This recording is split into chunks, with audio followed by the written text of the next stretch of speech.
Welcome Hi. to Wind, Reel, and Print. You interrupted me. That's all right. My name is Ryan, My name is Kevin. and today we are going to, I was going to say back in time, but we're going to check out America's pastime. Yeah. Baseball, and specifically Bay Area baseball. Yes. This was something Kevin added to our giant spreadsheet of choices. Come to find out, Kevin, I don't know. So, Kevin, what is your connection to baseball? Bay Area baseball. Bay Area baseball. Yeah. Like, talk about the creation of this episode, this category. Yeah, I mean, to be frank, it was just like I had all these Bay Area movie list running, and so like I was just like throwing shit in, and like I just noticed Angels in the Outfield. Oh, Moneyball. Oh, like funny topical association of baseball, and they were both like in the Bay or at Oakland or whatever. Yeah. So then I just like did some more research. The Fan, like kind of a unheard of Tony Scott film. Yeah. Also Bay Area baseball film. So I was just like, funny little baseball trilogy. Look at that. Yeah. And then we just like, we just like happened to roll on it. Yeah. And I was like, oh, this is going to be weird. It's just like very eclectic in terms of these films not really relating to each other stylistically. Yeah. But I do think, looking back on it now, there is a baseball movie sort of like genre with expectations and stuff like that. Definitely. Like I saw a lot of the same themes and like ideas being thrown in there across all these movies, which I thought was interesting. I do question like what that relates to with like the Bay Area, but maybe we can stretch something out. Something like Taffy style. Yeah. I mean, I think there's something to be said about Moneyball. Yeah, absolutely. And Oakland and things like that. Silicon Valley. Yeah, yeah, and like what Moneyball represents, Right. in terms of just like a different way of like looking at things economically. Right. Especially sports. Yeah, especially sports. Yeah. And then we can relate it to movies even. Right. But yeah, so to give you a little bit about my baseball. Yeah. So I guess before we jump into so do you have a baseball connection? Did you play baseball? Yeah, my dad was like really into baseball. Okay. So I was like ushered into this sport when I was like super young. Yeah. But I was kind of hated it. It was too slow for me. I have like ADD. Yeah. What position did you play? Yeah, I was the kid in the outfield, like picking flowers with like the mitt on my head. Yeah. Would you believe me if I said I was the exact same kid? Yeah, I would believe you. So we two peas in a pod. That was exactly who I was. I was picking grass. I was out there. Like, I don't give a fuck. Yeah, yeah. And luckily, like outfield, when it comes to kids in Little League, not so much goes on. There's not much action. You're out there for a reason. Yeah, exactly. That is where they put the dumb kids. Yeah. Exactly. So yeah, like definitely like a family legacy tradition stuff. Yeah, I did Little League. But like after third grade, I was like, I'm done. And then that's when I started basketball and stuff. Nice. But like in school, we'd go to A's games, like go to Giants games. Like it was definitely a big like event kind of thing for us. Yeah. To go to a baseball game. Yeah. But that's kind of it. I don't really have that strong ties. Yeah. Like at least out here when I was in like high school and middle school, the Giants won 3 championships in like 5 years. So that was like pretty big for us as like a region. Yeah. Like getting kind of that attention or whatever. Yeah. I just remember kids skipping school to go to the parade and stuff. Oh, yeah. But yeah, other than that, like, I wasn't too big on baseball. Yeah. Well, for me, my family, baseball was a really big deal. Yeah. My dad was in the minor leagues of baseball. So, you're So there was like a real connection. Sure. He was a pitcher. Nice. We've got some of his trading baseball cards. Yeah. That's really cool. Yeah, no, when it got to that level, which is pretty neat. And he played for the Everett Giants. So that's Everett, Washington. Oh, nice. Yeah. Washington. Washington. We got a wash head over here. Yeah. Love the PNW, baby. Oh, we're gonna go on tour to the PNW one of these days. That would be really cool. They have a burgeoning indie scene, supposedly. Oh, okay. Yeah, according to the trades. All right, we love that. I'll go work there. Yeah. But yeah, so baseball in my family was a really big deal. I'm Yeah. named after a baseball player. Nolan Ryan? Nolan Ryan. Wow. Yeah. Dang. Yeah. Hell yeah. That's who I was named after. My brother was also named after a baseball player. Dang. Barry? No. Just kidding. Johnny Bench. Johnny Bench. Yeah. So his Wow. name is Jonathan. Nice. Yeah, so it was a really big deal, and yeah. I was bad at it. I was so bad at it. Like, I couldn't even Yeah. open my eyes when the ball would come at me or when I'd swing. Yeah. It was awful. It's not clicking. Yeah, so I ended up not being the chosen son. Damn. For that Did this reason. traumatize you? I don't know. Like, for me, baseball, I have so much respect and love for it. Yeah. And because it does hold a place in my heart. If I was forced to play baseball, like past when I didn't want to, Yeah. then it might have been different. Sure. But for me, like, at a certain point, they still had my brother who played a few years more than me. Yeah. And they're probably like, oh, we can let Ryan go Do his own own thing, whatever Yeah. that is. Same here. My sister played softball and was like the golden child in that Yeah. regard. So Yeah. my dad had that. Yay. Wow, look at us. We have, there's a lot more in common than we thought. I really thought we had nothing in common. Yeah, so there's Yeah. that. We watched a lot of baseball growing up. Yeah. Nice. We went to Angels games, which is Yeah. funny. There's some relation here. There's Right. a Bay Area and Angel connection. Yeah, yeah, and yeah. Angels in the outfield. Right. So I've been to that. Went to tons of those games growing up. Really loved them. Even my dad's work like had a box that they owned for a few seasons. Oh, cool. Or like that they gave tickets out to like family, friends, clients, that sort of thing. And so I was able to see it from there, which was awesome. Yeah, that's always fun. Really, really cool. Yeah. So I was really fortunate to have like a really good baseball experiences. I do love the game. Yeah. Do you still watch today? I don't watch any sports, really. Like, I used to watch basketball highlights, and that was it. Like, I've come to really love basketball. Yeah, basketball's fun. Yeah, it's really, really fun. And just as a game, it's just so enjoyable to watch. Yeah. I was watching Warriors games last night. Yeah. Yeah. Hey, respect. Yeah. Baseball. It's playoffs, baby. Hey, oh, is it? Yeah. Oh, geez. Well, you're dating when we record this. Make your prediction. Who's going to win? Oh, yeah. I think the Celtics are up there, but I think anyone who goes out from the West is like going to be competitive. Okay. Well, you heard that here, folks. Yeah. Bet on it months ago. Yeah. So, yeah. They're probably playing the final games right now. Yeah.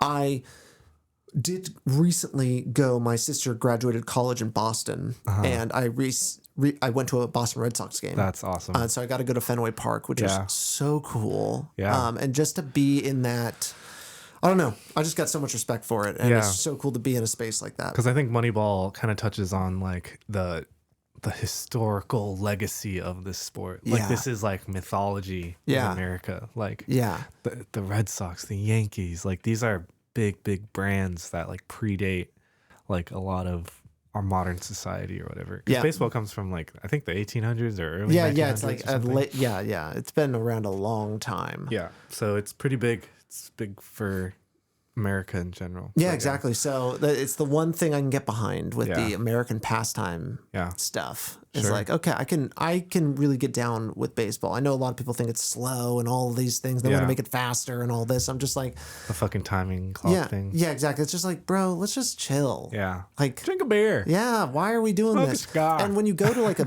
baseball game, like it's just about chilling, you know? Like TV will make it more interesting because they had all sorts of shots and things like that. Where Right. it's like when you go to the game, it's just like you're just going To and you're vibe. just hanging out. Yeah. And I want more hanging out for society. I hate like, why do we have to, why are we doing that? Just Yeah. like, let a guy take a minute to pick a pitch, to take a swing. Like, We don't Sure. need to kind of do all this stuff. That's Yeah. just Slow cinema. yes. I want slow sports. Slow sports. Bring back slow sports. Bring back slow sports. I mean, that's definitely a topic of like the influence of broadcast television on Totally. sports in general. Yeah. Like you look at NASCAR, you look at football. Yeah.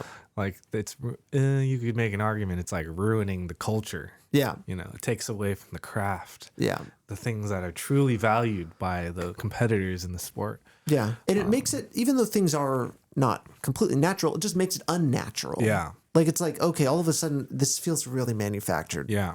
Like we're doing it for another reason other than the game. Right. Right. And Like, I think that ties into like Hollywood and like Totally. the analytics stuff that we were hinting at earlier. It's just like we get kind of obsessed with things that don't matter to the thing, you know. So we're supposed to talk about movies. Yeah, I mean, I love No, I know. I love sports because it's like such a great metaphor for film a lot of the times, and I feel like sports movies is a underutilized avenue for discussing a lot of these like societal things, especially as it relates to industry, and like identity and stuff like that. Yeah. Yeah. Yeah. Well, what do you think about talking about Angels in the Outfield? Sure. Yeah. Well. Yeah. Okay. Oh, do you got something you want to jump into before? No. Redacted. Okay, all right, I'll save it for the end. Perfect. Save it for the end. We'll jump in. Yeah. Angels in the Outfield. All right, 1994's Angels in the Outfield. You got the thingy-majig? Yeah, I got the thingy-majig. Roger is a foster child whose irresponsible father promises to get his act together when Roger's favorite baseball team, the California Angels, wins the pennant. The problem is that the Angels are in last place. So Roger prays for help to turn the team around. Sure enough, his prayers are answered in the form of Angel Al. Yeah. So we have Joseph Gordon-Levitt as the kid, Christopher Lloyd. Christopher Lloyd as Al, Yeah. Danny Glover, Bay Area man.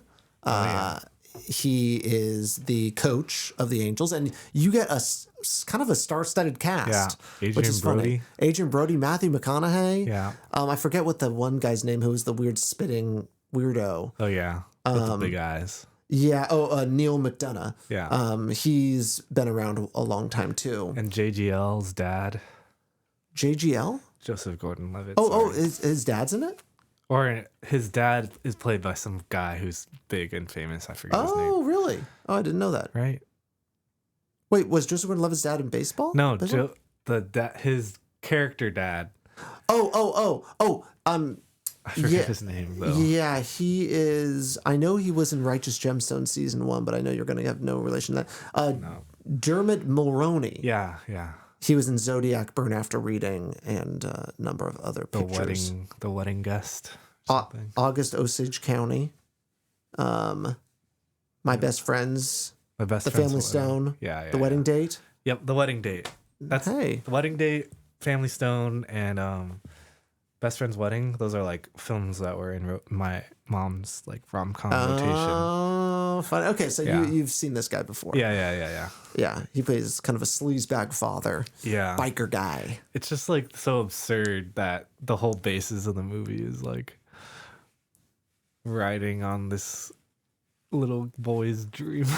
Yeah, I mean, it definitely feels like it feels like perfect filmmaking in a way. Yeah. Like this is like just standard, like run of the mill. Like it hits all the beats that you were told to in screenwriting class. Right. Like it does it right. It knows exactly what buttons to pull, what strings to pull. Yeah. So you're gonna get that, and I think a lot of children's movies Are are like like that in general. Yeah, for so sure. I teared up at the parts I was supposed to tear up. Like I felt strongly at different parts. I was mad at the parts they wanted me to feel mad at. Like I definitely got hooked in. Nice. To the machine. Yeah. Like the feeling machine. It happened. Nice.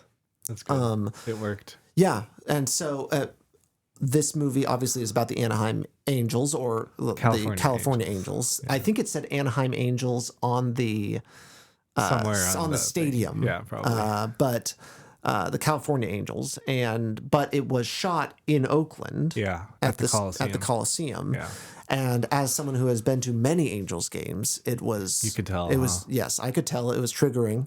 Yeah. The A was in a weird spot. Like, there's just the city around the stadium is so different than it is in the movie. Yeah. But I still... Because I could... For me, I recognized it was Oakland. Yeah. In the beginning of the film. Like, when he was biking around the stadium, I was like, oh, yeah. Yeah, I know it where feels that like is. it. Yeah. Yeah, and so just a little interesting thing that my little Radar was going off. I was like, "Rrr." There's also a shot in in The Fan, just a quick helicopter shot of a stadium when they're kind of like showing like a time jump a little bit and showing that it's getting a little later in the day. Los Angeles. It's Dodger Stadium in Los Angeles. Hell yeah. And you could see the Los Angeles skyline behind it. It's like, what the heck? Yeah. It was wild to me. I was like, okay, not even trying now. We really try to get away with like, you know. Oh, it's fast. Yeah. Yeah, and it literally was like 2 seconds at most. Right. That one just is like, that stadium in particular is Super. also extremely iconic. Yeah. I mean, even fucking the Giants one now, it's like, dude, it's on the water. Like, you would know if it's not the fucking thing. Yeah. That's funny having your perspective, like the LA perspective. You can call out there. It's so easy for me to see those things, especially like I also just know LA really well. The LA skyline. I mean, it's just like the most obvious skyline to me. Right. I mean, I think that speaks to Angels in the Outfield. Like, you could really tell this is like a hodgepodge film. Like, you have the Oakland Coliseum, you have like the set lot, like at the Foster home. Oh my God, it was looks like a set. It was crazy. It's not even trying in a way. You got like extras walking through like hella randomly. Yeah, it was so crazy.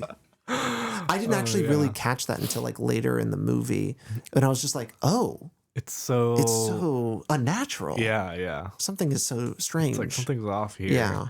Yeah. And then, so it was interesting seeing it. To me, it was like very obvious. Like the seams of the filmmaking thing was like showing itself to me a lot. And I feel like a lot of that was like the kids' movie thing. Yeah, I think that's kind of just the way the kids' movie. Thing goes. Yeah. They're not so worried about like polishing over everything. Yeah. It was goofy. It was funny. It follows all the like Disney sports movie tropes that you expect. It definitely feels a little elevated than just like a basic ass movie to me. And I'm not sure. Maybe it's just because I brought my own thing into it. Sure.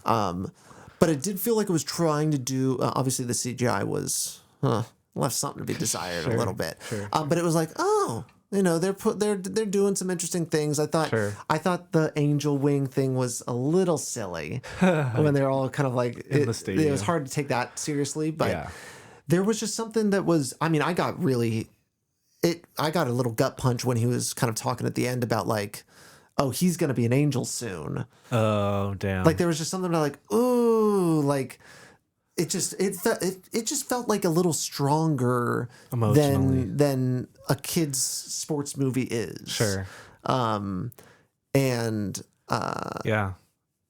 know. But I really liked, obviously, I liked the message of like, in the end, it's up to all of you to do this. Right. Which is also kind of like the classic trope. Yeah. I think this film really sets the stage of like the baseball themes. That I kind of like started pointing at. Like, I think the idea of legacy is like pretty important. Yes. Oh my God. There's a movie called Angels in the End Zone. Oh gosh. And it also has same Christopher Lloyd. Oh my God. And his name is Al. It's the same thing. Yeah. Nice. Oh God. It looks so bad. Yeah. I'm sure it can't be any better. Yeah. Also a movie called Angels in the Infield, but that looks like a comedy. What the? Yeah, when did The Sandlot come out? 1993. Okay. Was that Is that before or after this? 1 year before? Okay. So you're getting a very 90s, Yeah. like, all right, baseball feels like it, and kids. It's a perfect little amalgamation. The 90s and 2000s were the biggest like sports kids movie movement. Oh, is that true? Yeah. Oh. A lot of because of Disney and other studios trying to copy the Disney formula. You get a lot of these like Sandlot. There's another one, I forget what it's called, but you get a lot of these sorts of movies. I wrote an article about it for Screen Rant. Oh, name drop. For Voldemort. Oh. Nah, I don't know. I mean, you know, I feel like that folds into the Moneyball conversation. Yeah. Anyways. Yeah. Well, let's jump over to the fan. The fan. Yeah. When Switch it shit up. hits. The Fan. when Fan. shit Hits. the Hits. fan. Shits. Tony Scott, the Yes. younger brother of Ridley Scott. Is he? Yeah, he actually is. Wow. Yeah, I know. That is really interesting. Yeah. So it makes it kind of interesting to watch it with that perspective and just to know Tony Scott in general. Yeah. The kind of films he did, Top Gun being like his number one Yeah. film. Just watched that recently. Oh, I've never seen it. It's my dad's favorite Oh, movie. yeah. It's his Francis Ha. Yeah. Ooh. He watches it all the time? Yeah. Oh, my God. Knows all the lines. Wow. Yeah. Yeah. The fan felt like a movie similar to Dead Calm, where Yeah. it's like, okay, It's a good comparison. I like the concept, but the All the ingredients are there. yes, but then it just feels like it maybe is trying to be a lot of different things. Maybe that's a studio meddling sort of thing, and it just felt like it was very like like I was getting whiplash a lot. Like it was Yeah. kind of stop and go. Scene from scene was weird. Yeah, and it was a lot of like shot, like everything felt like it was very actiony, Yeah. but not a lot of action was happening. Right. And so it was also a cinematographic style Right. that was The color. yeah, Color grade. Super Yeah. specific. and even at the beginning, like the audio was like it was just so in your face, Yeah. like so much music and sound, Yeah. and it was just like the mix was strange too. Yeah. So Totally. it felt like it was really trying to like blow your head off with just like All these energy. things. Yeah. Yeah, I can imagine the notes being like, we need more, Right. more. Quicker cuts. Yeah, exactly. Faster. Yeah, we need this. We need crime. We need all these things. And then like it definitely like at the end, I was like, oh, that's kind of an interesting thing. I've never like the kind of standoff on the field and stuff like that. I was like, Yeah. oh, this With is the kind cops of and yeah, everything, this is yeah. neat. This isn't something I've seen. It's kind of a cool way Ending to note. have that like that kind of like final action scene in this kind of movie. Right. But it also didn't feel Deserved or no, like I there was no part like I didn't feel strongly at all yeah. for Robert De Niro's character, Yeah. even a little bit. And like, you could have done something so interesting with him and the relationship with the kid. Yeah. Like that was the most interesting part of the movie for me. Yeah. And it just kind of gets dropped. All right. And then like Robert De Niro just kind of becomes a psychopath and Yeah. Does the normal De Niro thing. yeah. The trilogy of De Niro psychopaths. Yeah. So, yeah, I really enjoyed Wesley Snipes though. Yeah. Yeah, I Good thought. performance. Yeah, good performance. You get Benicio del Toro Oh, as yeah, well. Benicio. Yeah, doing a little bit. Yeah. Yeah. And yeah, you get a sauna kill scene, which Yeah. I haven't seen one of those before. That's pretty neat, Yeah. fun. Kind of made me a little freaked out. To go to the sauna. Yeah, just like thinking about like how like losing blood in a sauna, like you're really losing a lot. Consciousness is weird. Yeah. At that point. So I was thinking about that a lot. I was like, oh, I That don't doesn't want. sound fun. Yeah, you're not really going to be able to run for safety. Yeah. Yeah, I thought it was like understanding Tony Scott films. I feel like there's definitely like a version of masculinity that he's going for. Like he's definitely speaking on American masculinity You think? in a lot of his movies. I think there's like a formal commentary that he's like imbuing in it. I don't know specifically, but I definitely see it in this movie. the themes he's going for, like fatherhood, sports, Yeah. legacy, honor. Like a lot of these things feel very like American masculinity sorts Yeah. of ideals and stuff like that. Yeah. Yeah, Yeah. I need to like check out more of his filmography. I know Josh really liked Deja Vu, Oh yeah. and like cited that as one of his like favorite movies. Okay. So I definitely need to like look into Tony Scott. Like if there's a little like undercurrent of like American filmmakers that I think is like super interesting. Him and like Paul Verhoeven. I feel like these types of filmmakers have like interesting perspectives on America. Yeah. You know what I mean? Yeah. Because they're not American. Yeah. Yeah. Yeah. Tony Scott is an American. Oh, is he not? No, he's not. Oh, well then maybe that's part of it. Yeah. Like, cause yeah, I don't know. There's just something interesting like with Top Gun and this movie. It's Yeah. like, oh, whoa. They do consider him an English and American film director, but I Okay. guess a lot of people, when you work in Hollywood, Yeah, it you're kind of becomes that. automatically. Yeah. Yeah. Because even Christopher Nolan is like technically True. not American. Yeah. But we would just consider him to be Yeah. this American director. Yeah, so both Tony Scott and Ridley Scott went to school, I think at the same school in Britain. Yeah. In England. Makes sense. So yeah, that is an interesting. Obviously, Paul Verhoeven. I'm a huge Paul Verhoeven. Is he not American either? He is not. He's German What the or fuck? Austrian or something. Yeah. Whoa. Yeah. So it's funny you say that because like they maybe I tend to think like people not Outside of America. outside of America have a more of really a- good grasp Yeah. on what makes American. And I think the most American critique movies Come from out of. come from Paul Verhoeven. Oh, like, yeah. Like RoboCop, Total Recall, and Starship Troopers Yeah.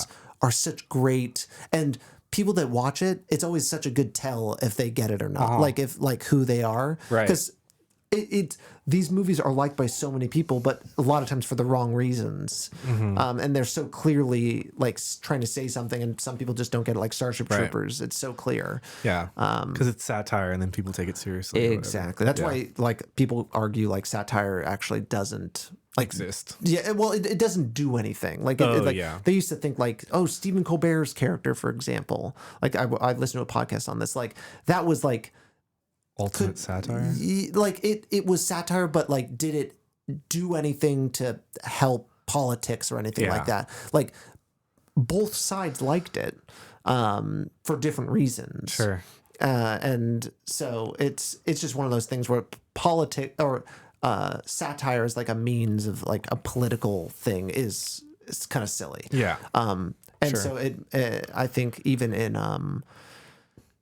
in films and stuff, doing satire, you're not necessarily gonna get what you want across. Right. Because even naturally. Fight Club is satire. Yeah. But like Oh, people yeah. take it very seriously. They love, yeah. Yeah. They want to be in that so bad. Yeah. Punisher is maybe not satire, but that's an interesting thing about like that's a guy who kills cops.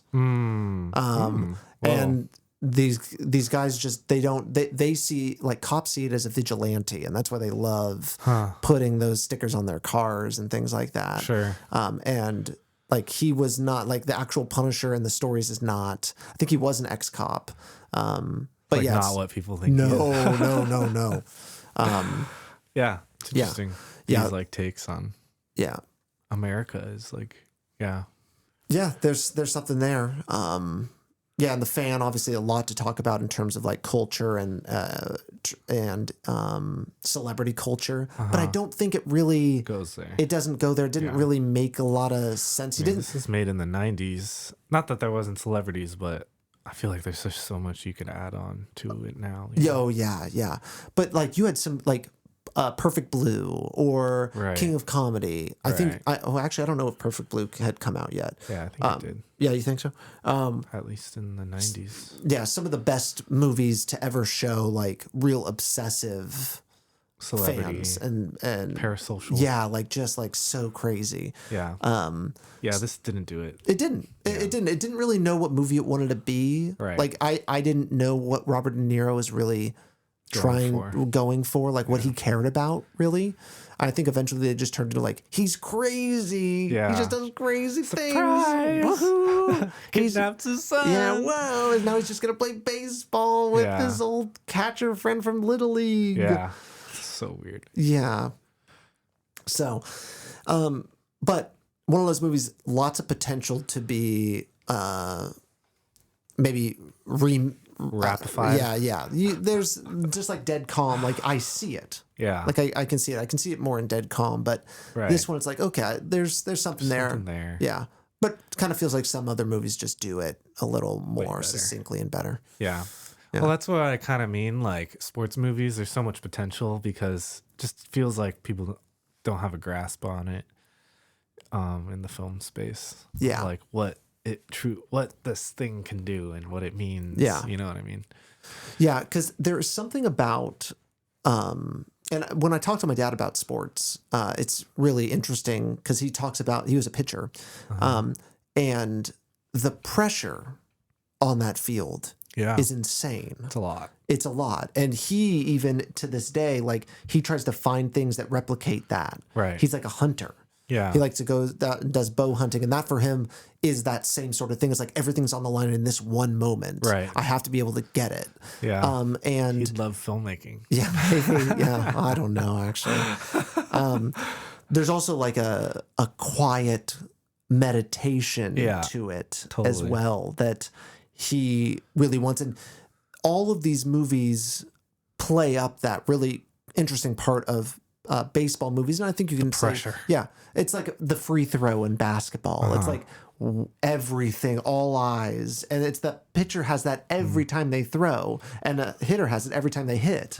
And so it's a great pressure cooker for these sorts of things. Right. That's why I think all of these movies do it their own way and use it, but that's one of the tools you get in a baseball. Yeah. It's like naturally embedded into the game. Yeah. And then they tried to like up it in this by being like, hit a home run or the kid dies. And it's like, like this is so dumb. Yeah. And I'm just like if I hate to be like the guy that is like, oh man, this character could have like, you could have done this and it could have fixed that plot hole or whatever. But it's just like, couldn't they have just like told the other team like, hey, his kid, yes, exactly. Like just throw a good pitch. Yeah, we'll deal with the ramifications later. But instead he's screaming like, throw me a damn pitch. Yeah. Because they're like going to try to just walk him. Yeah. I was so just silly. like, yeah, I was just shaking my head the whole time. I was like, what is going on? Not to like, I hate to poke holes in that sort of stuff. No, it's true. Because I feel like the Angels in the Outfield captures the spirit of baseball like a lot more than this film. Oh yeah. Yeah. This film just feels very like surface level to what like baseball means and stuff. I feel like it's taking a lot of the themes and values, but like doesn't really understand what those things mean to like us as a society. Yeah. Like, next up is Moneyball. 2011. The story of Oakland Athletics general man. Oh, did I even read I don't even think I read The Fan. The Fan. Well, for summary. Yeah, for summary, The Fan. When the San Francisco Giants pay center fielder Bobby Rayburn $40 million to lead their team to the World Series, no one is happier or more supportive than number one fan Gil Renard. When Rayburn becomes mired in the worst slump of his career, the obsessed Renard decides to stop at nothing to help his idol regain his former glory, not even murder. Okay. So that was a little tail slate, like we say in the industry there. Tail slate. Tails. Moneyball, though. Oh, sorry, I cut. Sorry. Moneyball. The story of Oakland Athletics general manager Billy Beane's successful attempt to put together a baseball team on a budget by employing computer-generated analysis to draft his players. Yes. Yeah, this is like, as soon as the movie started and it was like slow. Yeah. And it was like taking its time. I'm like, oh, thank God I'm back. I'm like watching a good movie again. Back in the happy space. Yeah. I was like, oh, okay. This is like, it felt like really competent filmmaking. Yeah. You watched this one last. Yes, I did. Yeah. Same. And I think it was the best like to dessert. watch. Yeah, exactly. It was like, oh, thank God we can right the ship again. Right. Ended on a high note. Yeah. On a home run. On a home run. A walk off, if you will. Alrighty then. Yeah. I had never seen this film, and so many people I know have seen it or had seen it. I think my dad has seen it too, and I think he really enjoyed it. It definitely feels like it captures baseball business and kind of the realistic side of it. For sure. And what's going on. So it is a cool pairing with, especially like Angels in the Outfield a little bit, where that's like very much doing similar things. Yeah, it is. Yeah. One's on the field, one's kind of behind the scenes. Right. And showing the magic of the sport in different ways, I think. But Moneyball made baseball feel big. Yeah. Like it made it feel so big. Like Angels in the Outfield makes it feel really small. Sure, yeah. And the fan, I don't even know. But this one just made it feel like blows it up. Yeah, like it's just there's so many people involved. Yeah. And the GMs, the manager. Yeah, and so many feelings and all of these things and just like what it means. And I just love that Brad Pitt's character, it was a player before. Yeah. I mean, that just adds, I mean, obviously this is based on a true story. Yeah. So it has like all of these things. Layers of the thing. Yeah. But I think something that I always remind myself when it comes to these based on true stories is they choose what they want to show. Yeah. And I think this movie did a great job of choosing exactly what it needed to make its point. Right. All the way to like, you know, adding that meeting at the end with the Boston Red Sox and then like ending with the title card, like the Boston Red Sox won based on this analysis. Right. I mean, that's what we're talking about here is very clearly choosing these moments to tell this story. Like, all right, they needed an ending. That's the button ending, or whatever. The high point. Or yeah. So I was just. It was just cool to see what they chose and how it blended in, and even when it came to like showing Brad Pitt's character's past. Yeah. It only went to, it didn't play through the whole movie. Right. It was just as Enough much as to we educate needed. you, yeah. Exactly. To show like what this character is. And it was basically enough to be able to show that one character got a dig at him. Yeah. As they were losing, just basically being like, you hate scouts. Right. Because yada yada yada. Right. And that was basically the end of all the backstory stuff. Because that was all it was for. Yeah. And frame this narrative. Yeah. Yeah. I just think like as a screenplay, it felt really well placed, well done. Absolutely. I was really impressed by that. Well, it is an Aaron Sorkin pen. Oh yeah, I forgot. Screenplay. Yes. Okay, so that makes a lot of sense. Yeah. Well, technically, Steven Zalian and Aaron Sorkin spent time writing drafts, but this is technically a Sorkin Academy Award winning, I believe, screenplay. Okay, then that makes a lot of sense. Yeah. Yeah, I have a lot of respect for that. It's been done by the best to do it. Yeah. basically. There you go. Okay. Yeah. Well, I'm happy I came to that conclusion. Yeah. So it's great that you point that out because I think it does succinctly. I wrote like the conciseness of baseball conversation. I think it does a great job of capturing the essence of what baseball is like in the reality and like how the human condition and human experience of being in baseball in this industry, so to speak, and capturing it in a real sort of manner. I feel like knowing the history of the Oakland Athletics and this time period, it generally does like misrepresent the true reality of like this team and stuff because it's like they had other great players outside of like this sort of Moneyball scheme that they were going for, but they don't really like acknowledge them in the movie or show them or whatever. Yeah. So it was also fun. Like it was funny. Like they didn't go as far as to like fake some of the biggest moments having players in the Moneyball scheme, right? Which was interesting. Like they did choose not to go full fabrication, yeah. Because like by the end of the movie, you're not really even seeing any of those Moneyball characters, players anymore. It is very Billy Beane centric. The journey of the story, Which that's how you make a movie, folks. Yeah, you kind of have to choose, right? What works, what makes sense for your thing. And when I'm thinking about some of the movies that I'm gonna write one day, like The Donner Party, you can see it now. That's a good one for this. Yeah, like the Ordeal by Hunger book. Yeah. It has a lot, and there's a parasocial aspect to the Donner Party that people don't even really know about. Yeah, the celebritism. One of the first celebrities in America were these people, and what it means to there's a lot of interesting things, and you could pull all sorts of things. So there's another story about these athletics that is told completely differently, I imagine. Absolutely. Yeah. Yeah. So like understanding these three films, what would you kind of point at as like pillars of a baseball movie? So it's the pressure of the plate. Yeah, that's a good one. I like the pressure aspect. Yeah. It has these quick, easy, like, it's also like none of these movies felt a need, at least it didn't feel like it, to explain baseball. Right. It's kind of a given. Yeah. Yeah. So we kind of get it. Baseball is pretty simple to understand when you look at it. Strikes, balls, outs. Yeah, exactly. Like it's super straightforward. And everything like that. So it has a very easy way to get the pressure going. Sure, yeah. And built-in stakes. Yeah. And sports movies have that in general, but that's definitely a baseball. Yeah.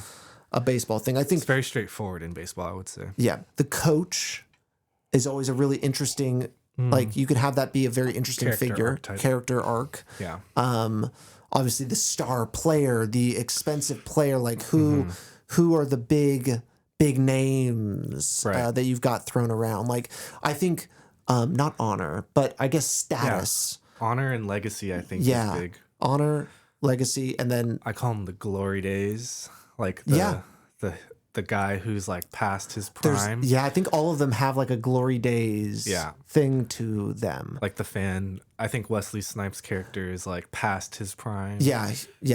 Everyone's like, really? You're going to pay $40 million for that guy? Or whatever? He better be good and everything. And there's, like, there's something that comes with that. So it's that, and then, like, just your status in the organization as well. And, like, how there's, like, there's a bureaucratic thing going on in all of them. Yeah. Of just like the coach, the players, the system, the ownership. There's always a fear of getting kicked out, like what this means and how do I keep it up and everything like that. Yeah. I think also all the movies have like kids. Yeah. And I have paternity. Yes. Yeah. Little League, I think, is such a part of American culture that you can easily kind of pull from that and get some quick, easy. I mean, points. we're standing examples of that. Right? Yeah. It's like baseball kind of raises our boys. Yeah. It's an easy way. It's an easy thing to throw them into. Yeah. And especially for fathers of a certain generation, I think baseball was a big thing. A big deal for sure. So what do you have any others? Yeah, a lot of the same kind of things. Yeah. Like winning and losing, like the importance of winning and losing, I think kind of ties into what you're saying. Yeah. And then like the next generation, like you said, kind of the hierarchy stuff, like all these different narratives of like player legacy, things like that. A lot of the same stuff. Like to me, I was like surprised how consistent it was with the kids and the paternity aspect. Yeah. It almost seems like inherent to baseball. Yeah. You know what I mean? Yeah, and even Moneyball doesn't even have them playing baseball. Like the other ones even had like no, I guess the kids didn't. They played a little bit in Angels in the Outfield, but you didn't even have to have the kid involved in baseball, but it still is part of the baseball framework. Frame. Yeah. Because like Field of Dreams, like same shit. Yeah. You know what I mean? When you look at other baseball movies, it's like so consistent. Yeah, Sandlot. Yeah, exactly. But I do struggle like defining a Bay Area baseball movie. I don't think there's anything necessarily specific across all these three with in terms of location and stuff like that. I'd have a really hard time. I think Moneyball does the best, I think. But yeah, how do you think? I think Moneyball is the best in describing this general feeling, I think, about Oakland, of just like the gutting of Oakland. Oh. And I know that it isn't necessarily dealing with that. It's of a different era a little bit. But this, like, Oakland, at least in its current, state right now, feels like it's just getting kicked while it's down. Yeah. It's just it's always... not valued. Yeah, it's just not valued. It's disrespected. And you kind of get that from Moneyball. And just this idea like, all right, we got to hack it somehow. Yeah. We got to do something different. And in a unique and surprising way, because there's plenty of forces that want to annihilate anything that is of the past. Right. Or like keep it a certain way. It just kind of depends. But I just see Oakland as like a slice of meat, Yeah. a slab of meat for some big bad to come in and do something with. Right. And it's funny that Moneyball, there was not even like no one was even thinking of buying the Athletics. Like, Right. that could have been an option. But That's a movie in itself. yeah, exactly. Sure. And that's obviously what eventually happened. Right. Yeah. Yeah. It is interesting. I think Moneyball, this like story itself, but also the movie in terms of like creating the legacy, I think has a big effect on sports in general. Nowadays, especially like basketball, like this whole analytics thing in sports has become a big trend, or it's become a big thing, and it's really affecting the sport. And I think you kind of mentioned this too, of like this also being prevalent in filmmaking, and like we need to categorize our films into data points that can be easily formulated and stuff like that, and how much we follow the algorithm. Yeah. And stuff like that. Yeah. I feel like it makes a lot of sense. And as I was watching Moneyball, I was like, oh yeah, I'm cheering for them, but I'm also like watching the end of society. Yeah. Like it was just like, oh God, what Trickery. Yeah. Yeah. But also I didn't really agree with like the other guys just like not allowing them to Do their own grow thing. up and to be something new. Yeah. So it was like I didn't like either side, but it was just damn. You see how that ideology and that style is completely abused Right. in today's day and age. Right. Yeah. It was taken too far. Yeah. Yeah. Womp womp. Yeah, it is cool like cheering for the underdog. Like I think that's what Moneyball really takes advantage of. Yeah. It's like, oh yeah. Yeah, it feels They good. had everything going against them. Yeah. And it's another one of those sports movies where, they don't win in the end, but Yeah. they kind of get they certainly you get that high point, that 20 win streak. Yeah. Was such a great high point and way to have your cake and eat it too in the movie. Right. Yeah, because it would almost be cheesy if they won the championship. Totally in the story world. Yeah. But obviously never did actually happen. Yeah. But yeah, it's true. Yeah. And then there's a winning like he won Brad Pitt's character just by being right about this mode. His impact was the win, Yeah. I think. Yeah. And that the Red Sox would win a couple years later. Right. Yeah. With his With his formula or whatever. Yeah. Well, that's baseball. Yeah. Bottom of the ninth. 2 strikes, 3 balls. Yep. 2 outs. 3 folks on base. Yep. I'm gonna Full pitch base. to you. Full house. Okay. You ready? I'm about to pitch. Okay, all right. I'm looking at the catcher right now. No, not that one. No, not that one. Okay, that one. Oh! No. It's in the Pacific. No! They flipped their bat. That's a wrap.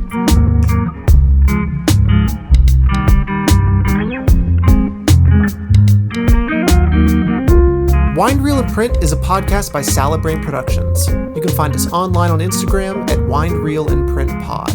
You can also find us wherever you get your podcasts. And please, if you like the show, leave a rating and review. We'll see you next time.